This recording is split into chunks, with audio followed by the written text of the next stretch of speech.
біздің сұхбатымыз Тұрғанбек ағамен болады. Бұл сұхбатты біз Алматыдан 20 километр жерде Бұрылдай деген кент дейді енді ауылда мынау Тұрғанбек ағаның күйеу баласы Елтай және оның жолдасы Тұрғанбек ағаның қызы Маржанның үйінде жазып отырмыз. 2021 жылдың 4 сәуірі. Енді Тұрғанбек аға, мен қуаныштымын сізбен сұхбаттасатыныма. Өзім жаңағы екеуміз енді сізбен бір ауылдан Талдықорған облысы дейтінбіз, бұрын қазір Алматы облысы, Ақсу ауданы Қызылтаң деген жерденбіз. Біз енді бүгін сол ауылдың тарихы туралы біраз сөз қозғамақшымыз. Тұрғанбек аға, енді өзіңізді таныстырып кетсеңіз, қай жерде, қашан дүниеге келдіңіз, содан кейін ары қарата сол әңгімемізді жалғастырсақ. Мен 1938 жылы Бірған ауыл советі Жаңалық колхозында туғам. Әкем Алпысбай. Ол кісі берді 97 жасқа келіп қайтыс болды. 1988 жылы қайтыс болды. Қазір мен өзімді 80-ның үшеуіне келдім, ерескермін. Сол балаларым арасында құрып демалып жүрмін. Жақсы. Қазір жағдайым осы. Жақсы. 83-те кезді. Жақсы. Енді қараңыз, біз енді көп нәрсенің қадірін білмейміз кей кезде. Мысалы, мен өзім әкем бар кезде осындай бір жаңағынандай құрал сол кезде қолымда болды, өзімнің де мына видеокамера. Бірақ та соны жазып алуға құптамаппын көп нәрсені. Мысалы, сол ауылдың тарихы, адамдардың тарихы, тағы басқаны ол кісілер бізге айтатын еді ғой, сол кезде сұрап жазып алса. Енді дегенмен де сол өкініштің орнын толтырып ең құрмаса мен сізден кейбір нәрселерді жазып алсам деймін. Себебі мынау тарих деген, мынау үлкен тарих біздің кішкентай әр отбасының тарихынан, әр кішкентай ауылдың тарихынан басталып жиналып кеп, сол үлкен мына отанымыздың, еліміздің тарихы болады. Енді мен Қызылтаң деген, біз енді өзіміз туған кезде Қызылтаң деген ауылда тудық, сол ауылдың бар екенін білдік. Ал енді оған дейінгі Қызылтаңның тарихы, ол Қызылтаң қалай пайда болды деген мәселелер туралы сіз айтып кетсеңіз. Менің естуімше ол Қызылтаң бірнеше кішкентай ауылдардан жиналып, бір Қызылтаң деген үлкен совхозды құрған үкімет сол кездегі. Сол туралы бір есіңізде бар нәрсені енді қазір. Мен 1956 жылы Матаев станциясында 10-шы класты бітіріп шықтым. 1956 жылы бітірдім. Сонда 5 колхоз болған сол кезде. Ақсу ауданына Қызылтаң совхозы қазір құрмай тұрғанда 5 колхоз болды. Үлгілі колхозы, Жаңалық колхозы, Қызылтаң колхозы, Тестағын колхозы, Молотов колхозы. Осы 5 колхоз 1957 жылы бірігіп, жаңағы Молотов колхозының туған жеріне Қызылтаң совхозы болып орналасты. Қазір сол Қызылтаң совхозы болып, сол жерде сол Ақсу ауданында Қызылтаң совхозында тұрды осы 5 колхоздың адамдарының бәрі. Енді қараңыз, сол 5 колхоздың ішінен анау неге Қызылтаңның Молотов қоя ол кезде? Ол кезде Молотов колхозы болған. Сол Молотовтың тұрған жерін неге таңдаған? Оны таңдаған себебі Молотов колхозының тура іргесінен Ақсу өзені ағып өтеді. Сол өзенді жағалап қойған, қоныс жасаған ғой. Өзен жағаланың өзі өталмайды деген, өзеннің маңайында болған, сол үлкен колхоз болды. Басқаларына қарағанда жаңа Молотов колхозы өзенге жақын болғысы, сол жерді орталық таңдап. Енді қараңыз, Жаңалық, Қызылтаң, Молотов, Тесіктоған, тағы біреу Ойтоған ба? Ойтоған жаңа Молотов колхозы, Қызылтаң совхозы, сол Ойтоған ауыл советі деп аталады қазір. Ауыл советі. Біреуі қайсысы сонда? Жаңалық Қызылтаң, Молотов, Тесік Тоған, біреу бесіншісі не? Бесіншісі Қызылтаң. Қызылтаң айтылды. Қызылтаң деген кәдімгі колхоз болған, бөлек. Олықтан басқа ба? Бесіншісі қайсысы? Бесеуін қайтадан айтасыз? Мен айтайын, бірінші жаңалық үлгілі. Үлгілі, жақсы үлгілі. Ол бұлан деген болған жоқ, онда? Жоқ, онда бұлан деген жоқ. Бұланды кейін ұрқан болып тұр ғой, иә? Бұлан кейін сапқоды болған кейін болып, бұланды ұйымдастырдық қой. Жақсы, ол бұланға сосын келейік. Мынау ойтаған. Жақсы, енді сонда ана Молотовтың несін, тұрған жерін таңдап алды, Қызылтаң деген атауды таңдап алды.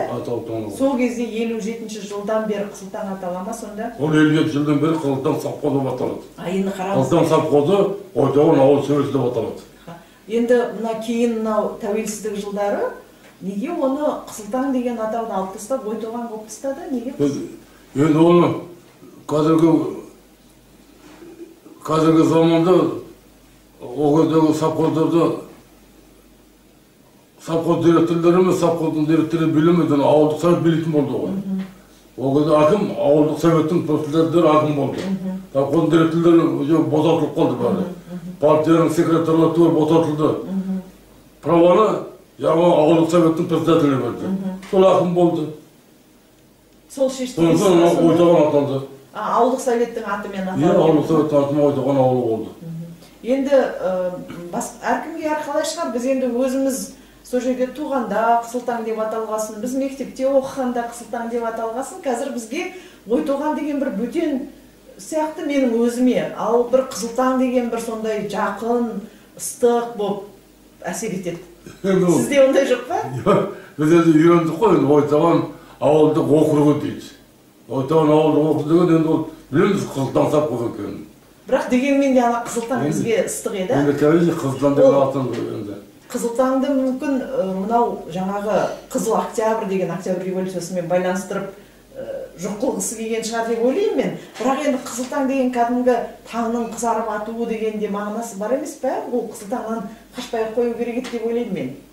Ол барлық деді тура аударды, мысалы барлық өзім жаңа оғанды Ақсу ауылдың ауыл дейді, мысалы жаңа оған сапқозы, оны Ақсу ауыл дейді. Әр елі сол ауылдық советіне қарай ауыл деп атай берді ғой барлығын. Енді ол үкіметтің қолында құзырындағы нәрсе ғой ол. Әйтпесе бізге сол Қызылтаң болып қала берген. Меніңше от тұрғындарға егер таңдау берсе, тұрғындар Қызылтаң таңдайтын еді. Иә. Маған сол неге Ойтоған, мысалы мен осы жақында бардым ауылға. Енді ауылдың қасында да Ойтоған деген жазудың қасына суреткер сүйек деп бәрі сөйтіп жатыр. Маған анау бір бөтен бір нәрсе сияқты болып түк соған жүрегім жылмады шынымды айтсам. Ойтоған дегенге. Енді қараңыз жаңағы бес ауыл, бес колхоз. Бес колхоз, бес колхоз, сол бес колхоз бұрын отырғанда олар бір жай беске бөлініп отыра салмаған шығар, бір ерекшелігіне, маңызына, жақындығына қарап адамдар сол бес ауылда отырған болар. Олар шамасы бұрыннан сол жерді мекендеп отырған ауылдар ғой, анау неге шейін отырған ауылдар шығар олар, кәдімгі Октябрь революциясынан дейін. Олар бар ғой, мына кооператив басталмай тұрып, әр жерде ұры-ұрымен шоғырланып отырған, 5 үйден, 10 үйден шоғырланып отырған адамдар ғой бәрі. Сол кооператив бастағанда оны үкімет әкелді біріктіріп, жаңа жерді топтастырды. 50-60 үй. Ағайыны бар, туысқаны бар, сол жиналып, 50-60 үй бір колхоз болды. Мысалы, үлгілі маңайында тұрғандар қояды, өзінің ұрыларын біріктіріп, бір колхоз жасады. Біздің жаңалықтың ұрыларын біріктіріп, кооператив ретінде бір колхоз жасады. Сол сияқты маңайында отырған жер ұрыларын әкелді, топтастырып, бір колхоз жасады ғой. Ол енді кооператив деген совет үкіметі кезінде келген нәрсе. Иә, совет үкіметінде кооперативте соны шыққан, кооператив біріктіріп, жаңағы колхоз жасады. Енді қараңыз, жаңағы 50-60 үйден бір колхоз жасағанда, олар бір рулас адамдар, рулас адамдар. Мысалы, енді ол кезде жаңағы ру-румен ауыл-ауыл болып отырған. Қазір сол нені жойылды, ол бір ұстаным жоқ онда, Жоқ, араласып кетті енді бәрі. Енді сізге қалай сол жаңа рулас адамдардың жиылып бір ауыл болып отырғаны жақсы ма, жоқ? Қазіргідей араласып кеткен жақсы ма?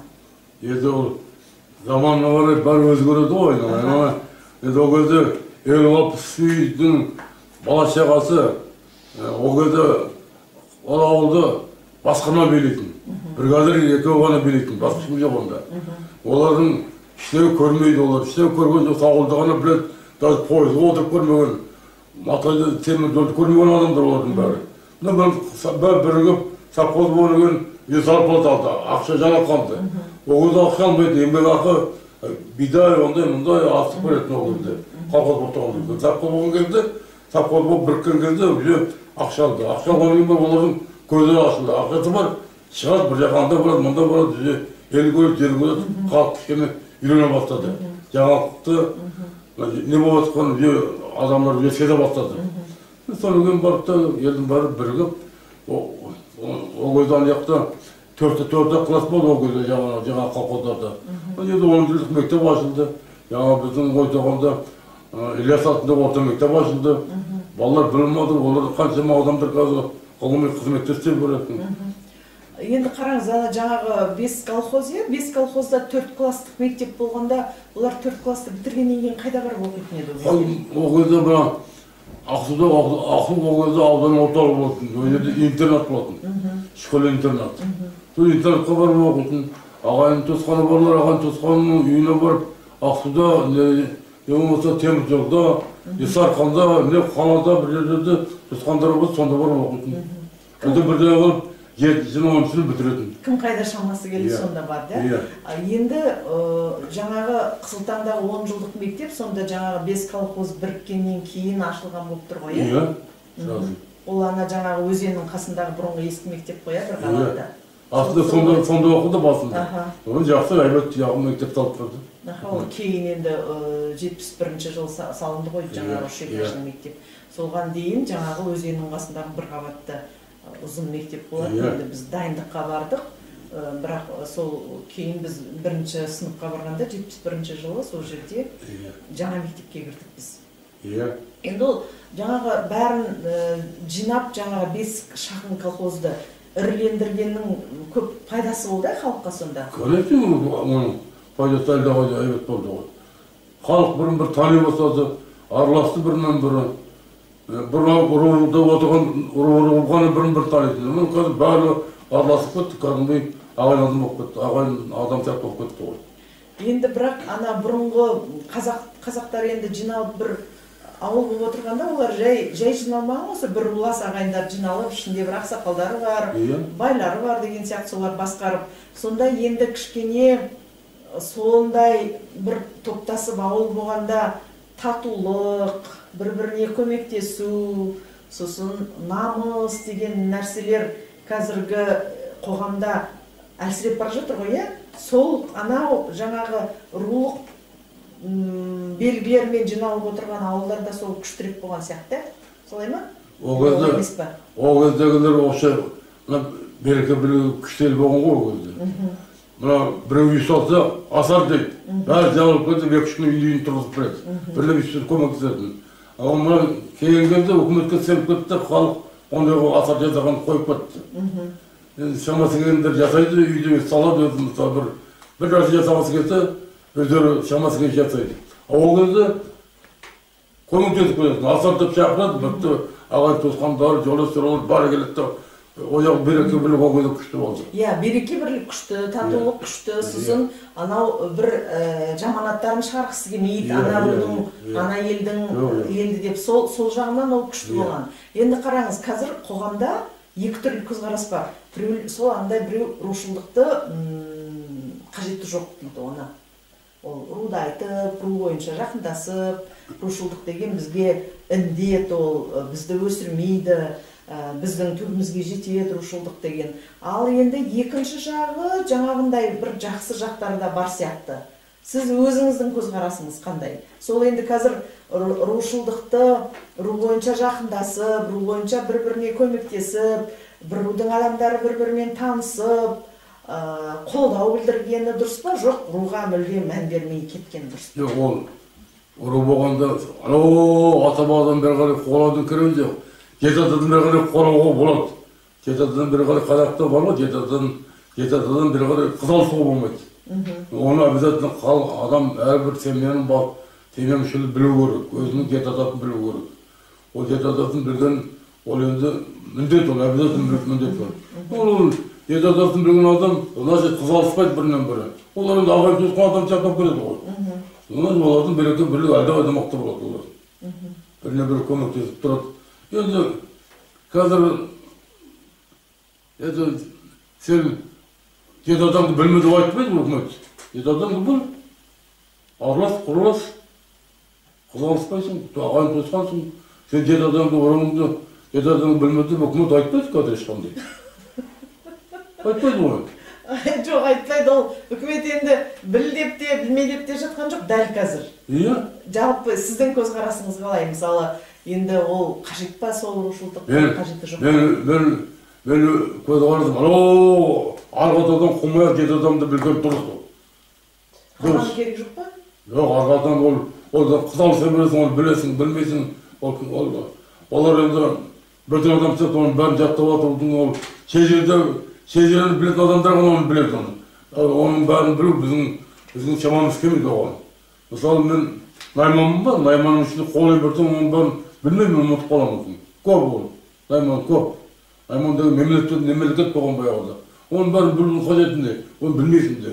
Ол миыңа қонбай ұмытып қаласың. Жет адамды білем, мен сол жет адамды құрматтым, өзім бауырым сияқты, солармен араласам. Бұл ар жағын білмеймін. Жет атаңыз кім олар? Бақтиярдан бастап төмен қарай кетеді. Айтыңызшы. Бақтияр, Қыржыбай, Есім, Сүйінбай, Көрпөтай, Алпысбай, Тұрғанбек. Жақсы. Ал енді анау бізде мынандай кейбір енді ер азаматтар айтады, қазақта дейді, ұлттық намыстан гөрі рулық намыс мықты дейді. Біз енді руымызға қатысты бірдеңке айтса, біз жаңағы шығамыз дейді, шыдамай. Енді қазаққа қатысты бірдеңке айтса, деп отыра беруіміз мүмкін дейді. Сондықтан ана бір рушылдық дегенді кішкене туғып ұстасақ, мүмкін қазақтың намысы күшейіп, бастары бірігіп, сондай болар ме деген де ойлар бар енді. Жалпы енді үлкен масштабта алсақ, мысалы қазақтың басын біріктіру, қазақтың намысын ояту, қазақты алға жылжыту дегенде осы ру деген мәселенің рөлі бар ма деп те мен де ойлаймын кейде. Мүмкін бар шығар деп.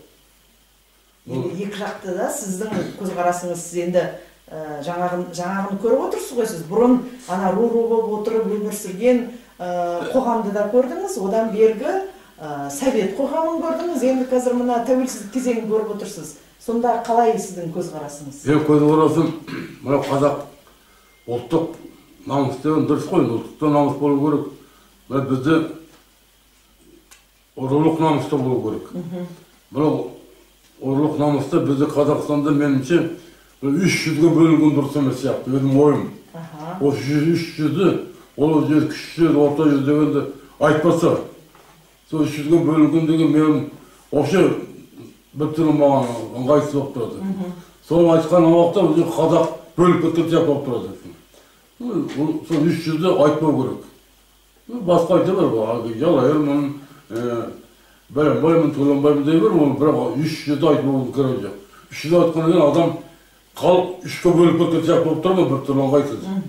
Сондықтан осы 300-ді құптау керек, айтпау керек. 300-ді енді 300-дің тарихы туралы әртүрлі пікірлер бар, соның біреуі мына патшалық Ресей Қазақстанда билеу үшін мынау территорияны 3-ке бөлді да, содан бері пайда болды 300 деген ұғым. Одан дейін болған жоқ дейді. Енді ол да бір жаңағы негізі бар ой сияқты. Жақсы, енді қараңыз, сіз жаңағы колхоз болған кезде қай ауылда оқыдыңыз? Неше класс бітірдіңіз? Жаңалық колхозында оқыдым. Жаңалықта оқыдыңыз, иә? Жаңалық колхозында оқыдым, 4 класты бітірдім, өзі жол 4 класс. Сосын Матай станциясында Бөлтөбе ауданының, Ақсу ауданы, Бөлтөбе ауданының Матай станциясында барып оқыдым. Онда шешемді сіңістіріп, соны қолына тұрып оқыдым. 6 жыл сонда тұрып, 10 класты бітірдім. 56 жыл бітірдім. 58 жылы, 57 жылы күзінде армияға кеттім. 61 жылы келдім. Келсем, сапқа бәрі көшіп болыпты, ораласып, қыздан ораласып болыпты. Дәлбаев дейтін директор отыр екен, мен келсем. Сондай сразу шофердің оқудым. Союзда извиноват болдым. Дәндібаев деген директор отырса, сіздердің туысқандарыңыз ба сонда? Кім? Дәндібаев деген фамилия сіздерге жақын. Қызылорданың жігіті. Қызылорданы? Иә. Сол кезде Қызылордадан келіп директор қойған ба? Ал 20-ші Оғызы партия қой біледі ғой, партия жібере береді ғой. Партия Қызылордадан анау Қылтанға жіберіп па сонда? Енді Қылтанға келіп отырған ол Қызылорданың жігіті, бірақ Талдықорған облысында белгілі жұмыс істеген адам ғой енді. Аппың алттан жібере салды болды. Қызық екен. Иә. Ол кездің өзінде сондай болған екен ғой кадрларда. Ол кезде партия қайда жіберді, сонда барады. Бармаймын деп айтылмайды, бармаймын десең билеттер әкел болды. Жақсы. Енді қараңыз, сіз анау 4 класс оқығанда сол жаңалықта мұғалімдеріңіздің аты жөні есіңізде бар ма? Кім? Білем, Құлахметов Шындәулет деген болды. Алпысбаева Жәкен деген болды. Тағы да кім құдай, тағы бір Бейсбаев Бекен деген шағын үлкен мұғалім болды. Өзі шағын мұғалім болды біз күн мектепте. Оны параллельно оқымыз, мұны екінші, төртінші, мен түске шейін екінші, мен төртінші оқиды, қатар отырамыз бұлай. Бір сыныптың ішінде отырасыз? Иә, бірінші мен төртінші отырады, түстен кейін екінші мен үшінші отырады. Сол анау түске шейін екінші мен төртінші отырғанда соған бір мұғалім сабақ береді? Иә, қазірде бар ғой ондайлар, бірақ соған бір түрлі қарап жатыр адамдар. Негізі ол шетелдің практикасында да бар екен, сол әртүрлі сыныпта мысалы, мына жерде 8-ақ бала болса, ол тағы басқа сыныптың балалары да мына жақта отырып оқи беретін. Енді ол бала аз. Көп болса 10 бала болады, онда болмайды. Аха, сол 5-6-10 бала боласын солай. Мен ойылымды ойында ғой, мен бірінші класста оқып жүргенімде, үшінші былай отырдық, 4 қаттар ғой, 4 партта былай, 4. Бірінші, үшінші былай отырдық, екінші, төртінші былай отырдық. Сонда төртіншінің мұғалімдерімізді сабақ сұрап отырды. Төртінші сыныптың балаларынан сабақ сұрайды дағы, бізден барып сұрайды. Алдарыңыз задание беріп қойды. Сосын бізден сұрап болған, қай сендерді оған тексереді дағы, бізден кеп, оның болған қайда бізден тексереді. Сондай сабақ болды. Ол енді білімді көп ала алмайсың енді оған. Енді қанша білім біледі екен. Айналдырған 45 минут, 50 минут сабақ, 2 класс қатар отырып. Бірақ үйге келгенде оқимыз өзіміз сабақты. Жақсы, ал енді анау сол сіз жаңалықта оқыған мектептен Матайдағы мектептің айырмашылығы қандай болды? Матайдағы мектеп пен жаңалықтағы мектептің айырмашылығы көшілгені Матайға артық. Неге? Көшілгені, олардан үй бітірген мұғалімдер. Біздегі отырғандар 7 класс бітірген шалтар ғой. Кішкентайынан коллективтер бар. Революциядан кейін мектеп ашып, сол өзі бір қаттарайдың бір мұғалім қойып қойғандар. Олар өз бетімен дайындалып сабақ қойып жарық болған сол. Сол пенсияға шыққанша бірге сабақ берді, 4 класс біткенше. Аналардың бәрі ес бітіргендер, ең бастауыш мектепке сабақ беретін мұғалімдер ғана неге педучилищені бітіргендер. Аналардың бәрі ес бітіргендер, 5-шіден жоғары олайдыңдар. Олар арасы көп күн. Олардан теміржолдың разъездің балаларының специально интернат бар. Мен барғанда ана алмай қойса колхоздың баласын алмаймыз деп интернатқа. Ана разъездің балаларын алды, теміржолдың балаларын. Сосын мен бардым, оны әпкемнің, шешемнің сіңлісінің қолында барып оқыдым. Ол арнайы интернат болып тұр ғой, теміржолшылардың балаларына арналған. Жақсы, енді қараң. Енді сол ол келеді, ол ертең пенсияға шығады да, кетеді. Сау болыңыздар дейді да, кетеді. Жақтырмасын бақтырма дейді келеді ғой. Иә, оған қазір бәрібір мысалы. Сол мен мысалы облыстың әкімі де, ауданның әкімі де, ауылдың әкімі де сол жердікі болса екен деймін. Сол жердікі болса екен деймін. Бірақ енді бізде өкінішке орай бәрі бір жақтан келеді әйтеуір. Ой сөйледі. Бірақ ауылдың өзінің адамын тағайындамай сайласа, ертең анада ел айтады, біз сені сайлап өттік қой ағатеу. Сен өзі сенің ерің ғой мұнау, сенің елің ғой мұнау. Бәріміз бауырым, туысқандаймыз ғой. Сен неге мұнау қарамайсың деп айталады. Айта алмайды. Айта алмайды. Айтқан ол ертең арасында диалог та жоқ олар ортасында. Халықпен ана бір жақтан келген әкімнің ортасында мен осы сайлаймыз деген бір сөз болған былтыр. Әлі болмай жатыр, енді болатын шығар. Сол біріншіден, екіншіден ол келген әкім ана ауылдың адамдарын да танымайды. Кімнің қандай құрметі бар, кімнің қолынан не келеді, кімге арқа сүйеуге болады. Кімнің авторитеті қандай? Ол жерде енді бәрібір ауылда адамдар бір-бірінің жаңағы былайша айтқанда кімнің қанша тұратынын біледі ғой, сондықтан соған байланысты сол тұрғыдан да ол басқа жерден келген әкімге ана адамдар жай бір адам, бөтен кісілер. Дұрыс айтасың. Өз адамында болмайды. Әр ауылдың әкімі өзінің ауылынан болған дұрыс, мен оны құптаймын. Оны причем тағайындамау, сайлау керек оны, сайлау керек. Ертең сайласақ, оған айтамыз ғой біз. Біз сені сайлап өттік қой. Қалай сен ғой? Не істемейсің деп айталамыз ғой. Мен оған айта алмайсың, айтсаң қолын жақсың, кетіп қол депсің. Не істейсің оған? Мені сен қойған жоқсың мені. Ауданатын тағайындаған болды. Қазір мысалы біздің депутаттарымыз да істеді ғой. Ана журналистер біреу бірден келесе, не, сен сайлап бердің мені дейді.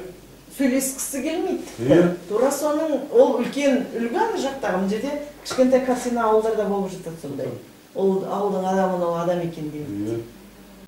5 ауылда мысалы ру бойынша орналасқаны жиналып адамдар сол ауыл болған. Сонда жаңалықта қайнарлар тұрды, солай ма? Мен білмеймін енді сіз. Жаңалықта енді жаңалықта мендер тұрды, сұлтанда мендер тұрды. Жаңалықта Ожарғабыл мысалы Қайнардың 2 баласы бар, Ожарғабыл Солтанай деген. Солтанайдың бір үлгілде тұрды дағы, Ожарғабылдың бір неде тұрды. Жаңалықта тұрды. Ожарғабылдың кім жатады? Ожарғабыл мысалы ең үлкен сол кезде Дүйсенбек ақсақал болды. Рысбек дейтін ақсақал болды, Қарабек дейтін, Алпысбай деген, Төркінбек деген, Серікбай деген. Сол ақсақалдар танимыз, сол кезде үлкен адамыз солар болды. Ожарғабылдан. Ал ана Солтанайдан шы? Солтанайдан үлгілді Бейсбек, Байғали, Мұхамбет, Мұқағали, Байғали, сондай адамдар тұрды. Солтанайдан көбін бәрін білмеймін. Daha енді есіңізде қалғандарын айтып. Ал қалған ауылдарда, оларда кімдер? Енді оларда жаңа тесіп туған деп жатырсыз, Молотов. Оларда сол қайнардан жаңағы бөліп кеткен. Жаңағы Ожарғабыл дедік қой мен. Ожарғабылдың мысалы мен Бақтиярмын. Біреуі Айтынбек, Базарбаевтар бар ғой, Айтынбек, Қонатай, сендер 400 тоқпан дейді. Тоқпан деген бұл көп ел. Замановтар тоқпаннан жатады. Замановтар, Бопаз, Жарғап, бәрі сол төл тоқмағайда сол жаңағы Қалтан, жаңағы Тестоған, Молотов колхоздың бәрі сол тоқпандар. Көп бұлар. Досан дейді, Өзенбай, Сазанбай дейді, сол Қалтан колхозы, Тестоған колхозы, Молотов колхозында солар тұрды. Жаңағы Солтанай дедім ғой, Солтанай жаңағы үлгілде тұрды, жаңағы Қалтан колхозында тұрды. Жақсы, енді қазір мысалы сол бұрын аталары сол колхоздарда тұрған адамдардың арасында қазір жақындық бар ма? Жоқ, енді ол болды сонымен жойылды ма сол кездегіден кейін? Қазірде олар бір-бірімен байланысып, бір-бірін жақын тартып, сондай бар ма қазір? Олардың ұрпақтарын бәрі қазір әйбет бірін-бір жақсы, таниды әйбет. Мысалы, өзің Безелбектің балаларын танисың ғой? Танисың. Сол Безелбек Қарабектің баласы одан тараған балалар, мысалы Дүйсенбектен Сейдінбектен сен өздерің бәрін қазір бірін танитын сол сияқты. Бізде танитын бәріміз араласамыз, құрасамыз, бауырымыз сияқты көреміз. Әзіргеден жақындық бар адамдар? Жақындық бар. Жақсы. Енді сол кезде мысалы сіз жаңағы әскерден келген уақыттарыңыз, сол кезде ауылдың адамдар немен айналысқан? Мен әскерден келгенде бұлар как раз екен, сапқот бірігіп, түгел жаңамен үлгілі, жаңалықпен туған жерім, Бәрі жоқ, адам жоқ, бәрі көшіп кеткен түгел. Келсем, ауылда Жазбаев дейтін директор бар екен, ылғи переселенство Украинадан, ылғи украинецтер келген екен көп.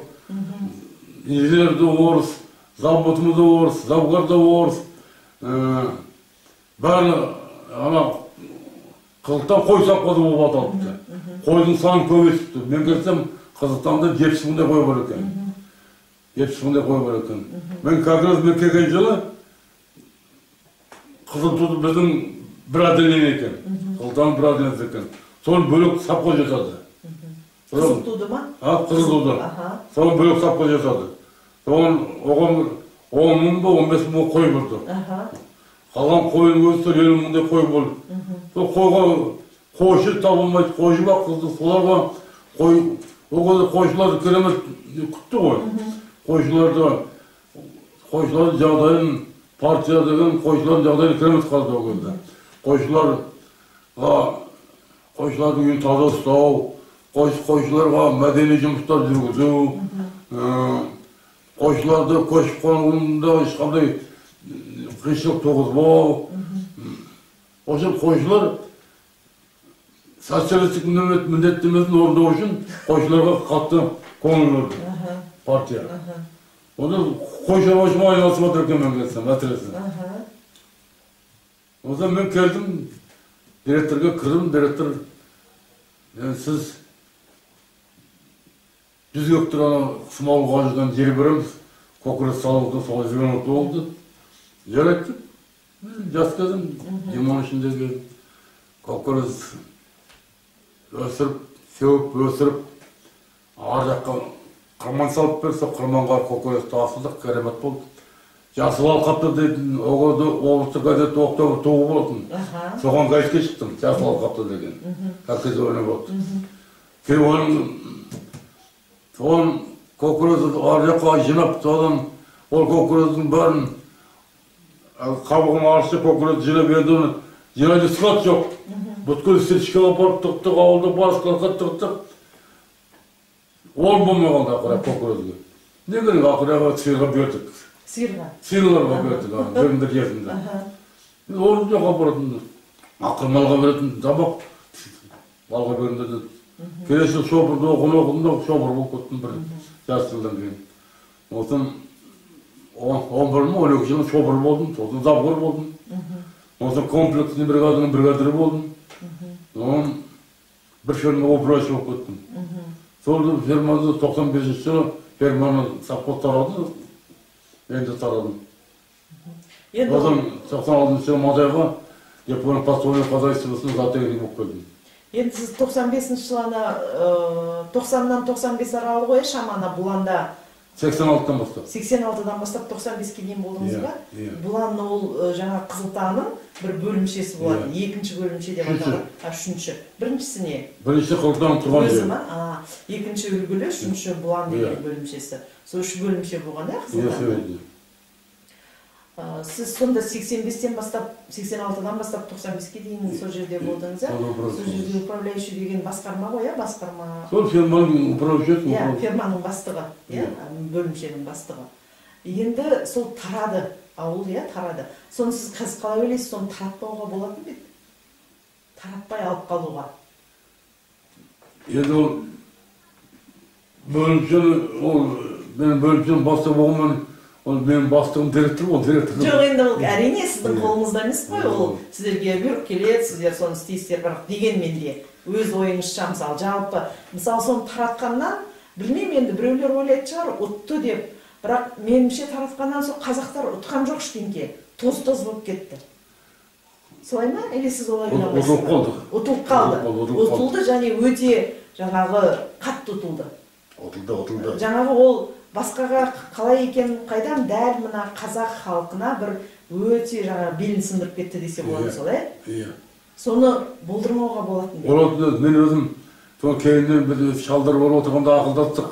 Осы қойды, біз асылында қой ғой. Бір қойшыға 650-ден 700-ден қой бар, әр қойшыда. 650, ең аз 650 қой бағады. Онда бір қойшыға айына 10 қойдан бөліп отырсам, айына 10 қойдан беріп отырсаң, зарплатаңа. Он айда 100 қой береді екенсің. 100 қой. Дода жаңа 650 қойдан 550 қой қалады, ол 550 қойды береді. Көрдіңіз ба? Иә. Тұтылмайды дедім. Ұтылмайды, иә. Тұтылмайды. 10 қой берсе, ол қойшы, сен шөпте тұрамын өзі. Өзі баяғыда бақты ғой қойшылар. Иә. Себебі ол енді ешқандай тракторда болған жоқ, неде болған жоқ, иә. 100 қой алатын біледі де біз баға береді. Сонда 10 қойды айына зарплатқа беріп отырсаң, сонда жылына 120 қой бересің. 120 қой бергенде жаңағы 650-ден 530 қой қалады. 530 қой 530 қозы береді. Ана 20 қойдың өзін қозымен ала берсін. 530 қоз қосқанда, сонда қанша біз қозы пайда тауып отырмыз? 400 дейін қозы пайда тауып отырмыз. Сол есептесе біз толай бір шалдырып отырған әңгімелескенде, сол дұрыс еді, бірақ енді біздің қолымызды емес қой деп қойдық әңгімелесіп. Солай жасты болатын еді.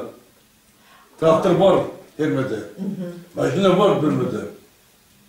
Енді ақындап шөпін шауға көмектесем, бүйтеміз, сәлеркісін қойшы өз тауып болады екен. Жаңағы айналған 10 қойдың 5-еуіне сәлеркі сатып алса, ол бір қысық шөп шауып болады. Шауып береміз, біздің қолымызды трактор тұр.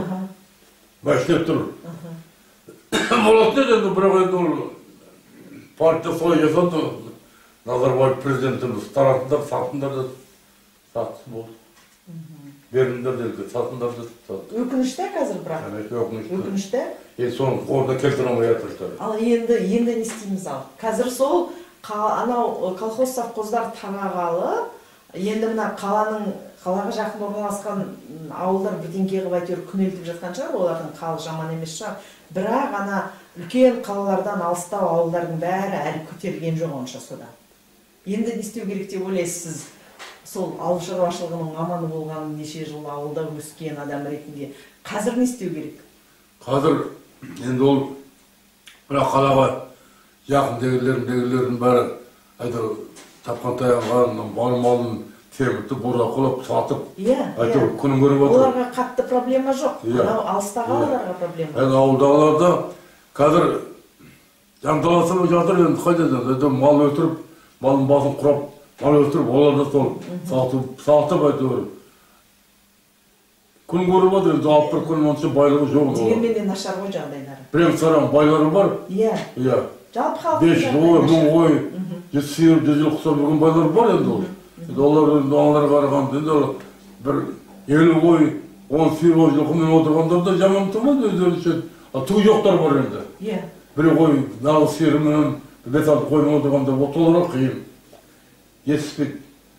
Бірақ енді үкіметтер көмектесіп, балаларын мектепке баратын, нашар тұратындарға көмектеген бар ғой бірақ. Соны көмектесіп баққан шығар енді оның басқа. Қашы едерлерге қиындау кішкене. Ол енді былай деп үкімет айтады біз, ол жерлерін бөліп берді, өздеріне сонымен жұмыс істесін деп. Бірақ енді оның несі шаш етектен қияметі. Мысалы жер бөліп бердік дейді, біреудің жері мүмкін суға жақын шығар, ауылға жақын шығар, біреудің жері анау айдалада трактор машинеде бара алмайды, жоқта суда жоқ, ол адам ол жермен не істейді? Қолында техникасы жоқ деген сияқты, тіпті техникасы болса да, ол жаққа жете алмайтын бір жерлерде менің естуімше жер бөлістің өзі солай болған, жақсы жерлерді мүмкін қол жеткендер, ыңғайын тапқандар алған шығар, бірақ көбісінің жері немесе берілген жерге ештеме егуге болмайтын сияқты, енді толып жатыр сондай проблемалар. Енді ол қазір енді қайтадан ол колхоз совхоздық қалпына келтіру мүмкін бе, мүмкін емес пе? Мүмкін емес. Мүмкін емес. Неге? Енді қазір байлар көбейіп кетті ғой. Бәрі грамотный байлар.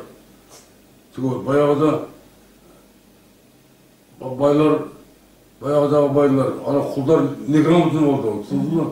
Басынып, революция басталып, қорыққаннан бұлар қашып, жан-жаққа қашып, қаша алмағандар малын беріп, үкіметке, коллективке кірді ғой. Қазір онда келмейді, қазір байлардың бәрі мықты, ешқайда қашпайды, бәрі вооруженный. Бермейді ештеңкені. Біріне-бірі сыбайласып алған, мысалы, байлардың бәрі, жаңа отырған мықтылардың бәрі чиновниктер дейді ғой. Чиновниктердің бәрі, министрлердің бәрі солар бәрі бірге қойды. Олар бір кедейшілігіне коллектендіруге олар көне ме, көнбейді. Енді сонда бір сөзбен айтқанда, ана бүкіл мал, бүкіл жер солардың қолында, олар бермейді оны, Бермейді. Бермейді. Ақша да солардың қолында қазір. Ол берем ақшасын бермейді. Техника да солардың қолында бермейді. Олардың алу қиын. Енді қараңыз, қазір мысалы ең өзекті болып жатқан нәрсе мынау жер сату.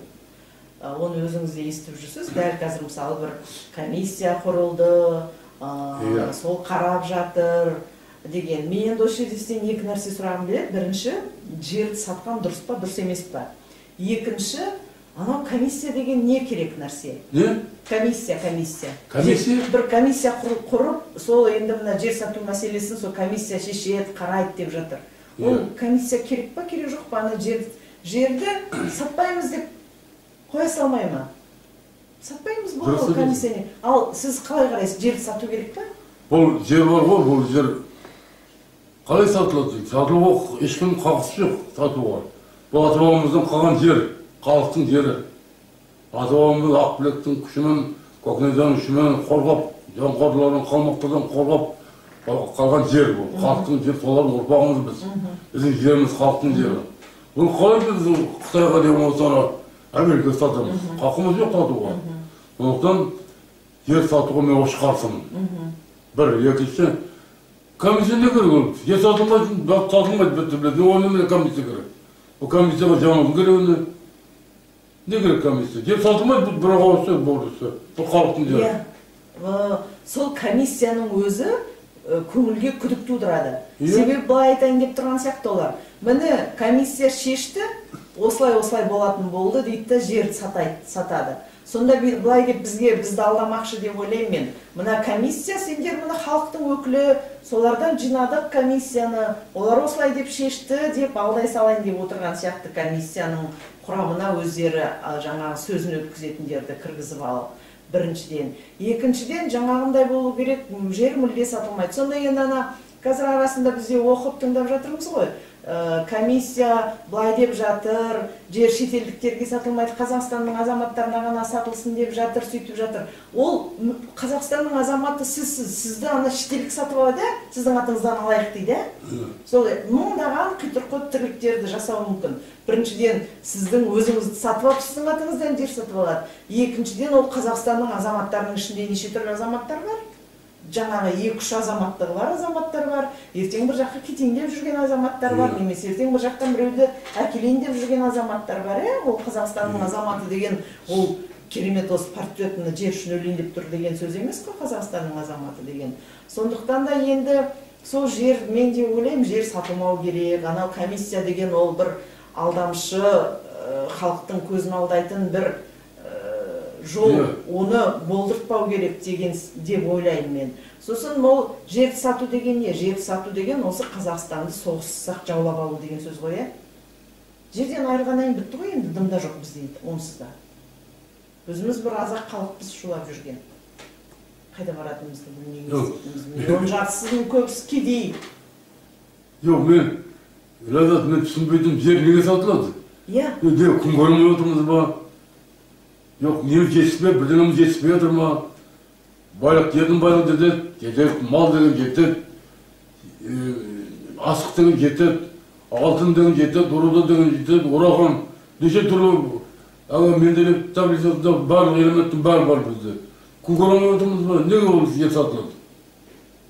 Сол енді тіпті ана жердің астындағы байлық шықпаған кезде де халық жерді сатайын деп ойламаған, Иә. Ол байлықтың біздің жердің астында мұнай бар екенін, көмір бар екенін білмей-ақ күн көрдік, сол кезде де тіпті біреу жерді сатайын деп ойламады ғой. Қазір енді өте бір қылмыс. Енді сол тағы да жер, ауыл мәселесі. Менің ойымша осы қазақ деген, сол ауыл дегеннің синоним сияқты меніңше. Сол ауыл бар болса, қазақ бар, ауыл жоқ болса, қазақ жоқ. Енді әрине бізге қалалық мәдениетте керек шығар, бірақ жаңа қазақтың генін ұстап тұратын, қазақтың генофоны негізі ауылда. Енді мына біздің ауыл Қызылтаң. жаңа өзіміз енді кішкене тарихына біраз тоқталдық қой. Сол Қызылтаң тарқап кетті. Қазір енді өзіңіз де білесіз, ол жергілікті тарқап кетпегенмен Қызылтаң бар, жаңа қазір Ойтоған деп аталады. Бірақ та сол жерде Қызылтаң болған кезде тұрған халықтың енді 90% көшіп кетті ол ауылдан. Шамамен солай ғой, 90% көшіп кетті, қалса бір 5-10% қалған шығар адамдар жергілікті халықтан. Енді әрине жан-жақтан көшіп келген басқа қазақтар қазір тұрып жатыр. 90% болмаса 70% кетті. Мүмкін енді 70%, әйтеуір көпшілігі кетті қазір. Қалған мүмкін енді әлі де бар, оларға енді рахмет сол жерде отырғанына, көшіп кетпей. Енді қараңыз, мен кейде ойлаймын, менің ойымша Қосағаш, Қарагөз деген ауылдар біздің Қызылтаң сияқты үдере көшкен жоқ сияқты. Солай ма, или мен сіздің ойыңыз қалай? Олар да үдере көшті ма? Қосағаштан да кетіп қалды, көп адам кетті. Көп адам кеткенмен жартысынан аз кеткен шығар олар. Жарты 50%-ға толмайтын адам кеткен шығар. Аз кеткен шығар, бізбен салыстырғанда Қызылтаңмен. Қызылтаң кішкентай совхоз ғой, қанша кеткен кім біледі? Ол Қосағашта кішкентай совхоз ғой, Қарагөз де кішкентай совхоз емес пе? Қосағашта кішкентай совхоз, Қарагөз үлкен совхоз ғой, Қосағаш кішкентай совхоз ғой. Қосағаш, бірақ Қосағаш халқы қазір бай тұр, лайбет жақсы тұр, өйткені оларды бұрын қызыл салған ғой, қызылша, олар жермен айналысады. Бірден жермен айналысады, екінші олар мал ұстайды. Мал ұстауға қақысы бар ғой, барлығы екі малдар көп. Мая шап жинап алады, қылша салады, қылша өткізеді, кәдімгі олар халқы қазір жақсы тұрады. Бізде қиын қылша салу. Бізде Совет үкіметінің үстінде қылша салу қиын болған Қызылтаңда. Ана соғатын езады ғой, тоған езады ғой. Бәрі қиратып құлап отыр бәрі. Жердің бір ар жағында матайға шыға бер сияқты қылша салатын жердің бар сол жақта су бармайды ол жерге. Содан қылша салып өз қиын. Только малмен байланысып отыр біздің Қызылтаңдықтар. Енді оны байқадым, ол тана қызылша тұрмақ жай үйдің қасындағы бау-бақшаға су келу қиын болып қалыпты. Ана тоғандардың бәрі, совет замандағы тоғандардың бәрі талқан шыққан, оны жөндейтін адам жоқ, мүмкін ақша жоқ. Ақша бөлінбей ма, бөлінсе де оған жетпейді. Науа тоғандардың бәрі құлап жатыр, көрдіңіз бе? Оны білдім, науа тоғандардың бәрі кезінде жайқалып тұрған тоған қазір жоқ, ауылға су бармайды. Сондай. Қызылтаңнан төмен қараған матайға шығарып, жаңалықтың бір жағында дейін түгел қылыш салған. 200 гектар жерге. Досқалып. Не болып тұрғанда. Кооператив екі шаруа жауап керек шектеулі серіктестің төрағасы болып тұрды Досқалып. Сол салды 200 гектар жерге. Бір жыл 2 жыл жақсы өнім берді. Содан кейін суды шығынап қалды қазір. Бір ярты гектар су салмайды.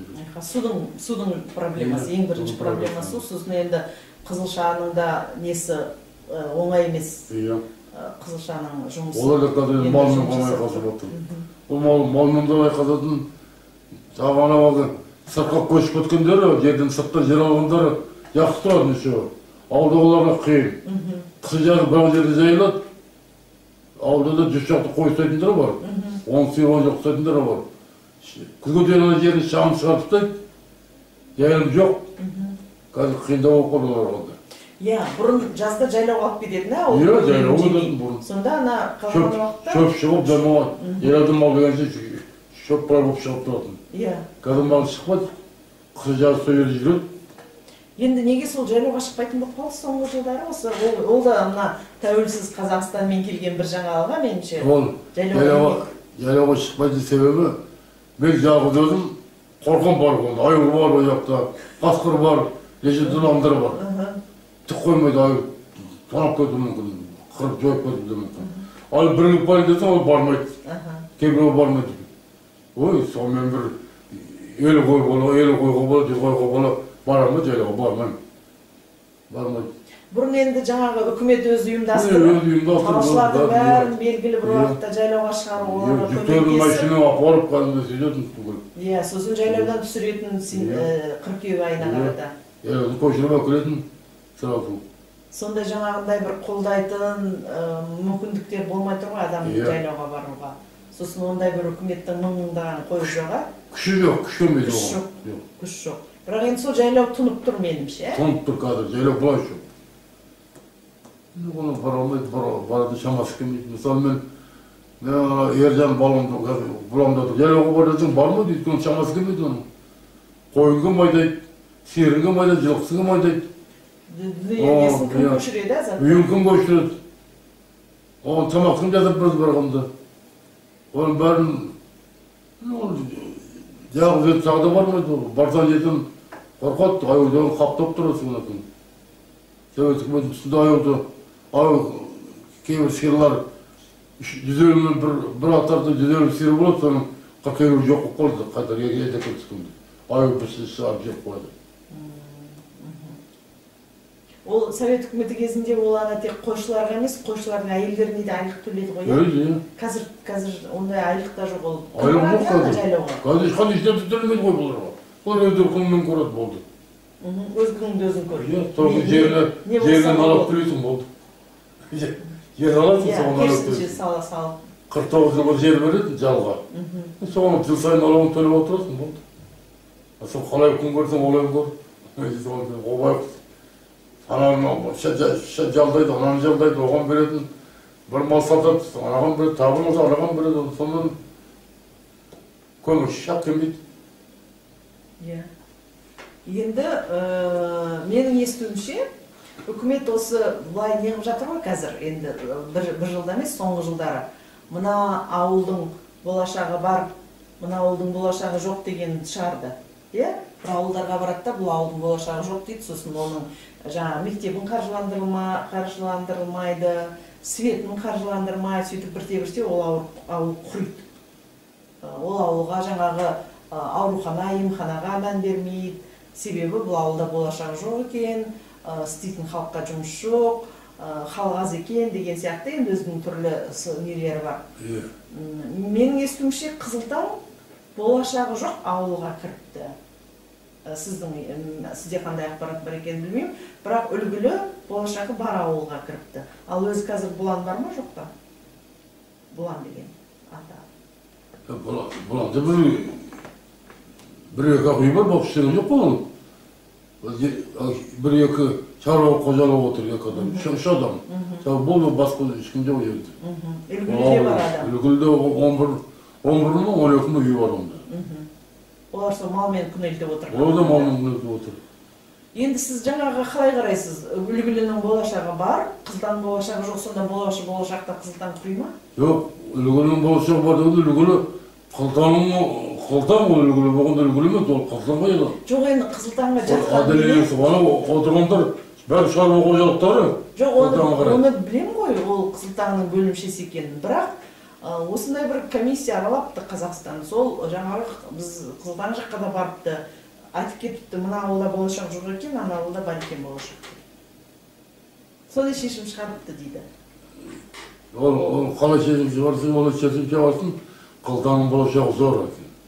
Қызылтауға бір-ақ нәрсе керек. Не керек? Қызылтаумен Матайдың арасын жолын жасау керек.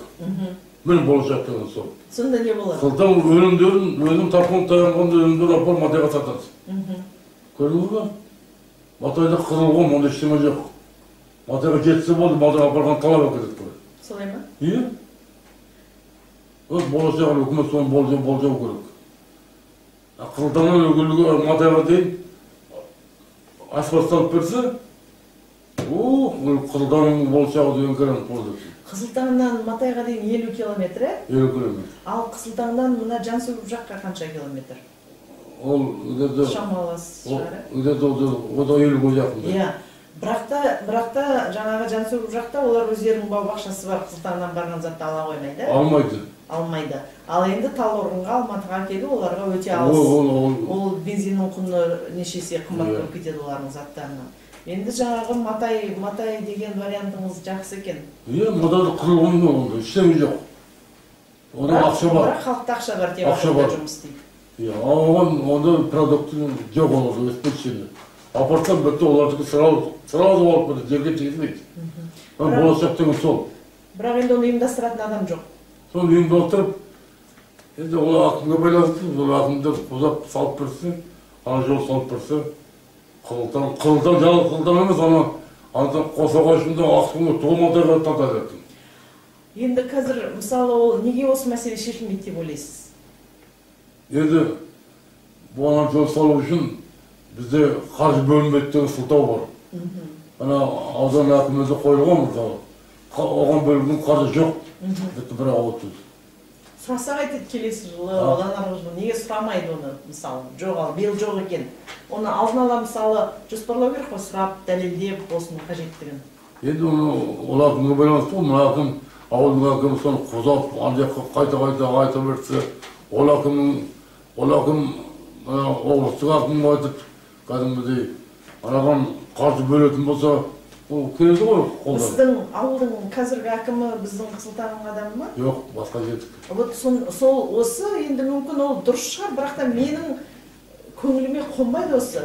Неге басқа жақтан әкеледі бір адамды, ол мен былай ойлаймын, ол келген адам мына адамдарды білмейді, ол жер оған ыстық емес, ол жерге жаны ашымайды, ол жердің жағдайын білмейді, ол ана Қарасуды білмейді, ол ана Бұрғанды білмейді, ол басқа жерлерде білмейді, оның түсінігі жоқ, ол территория туралы.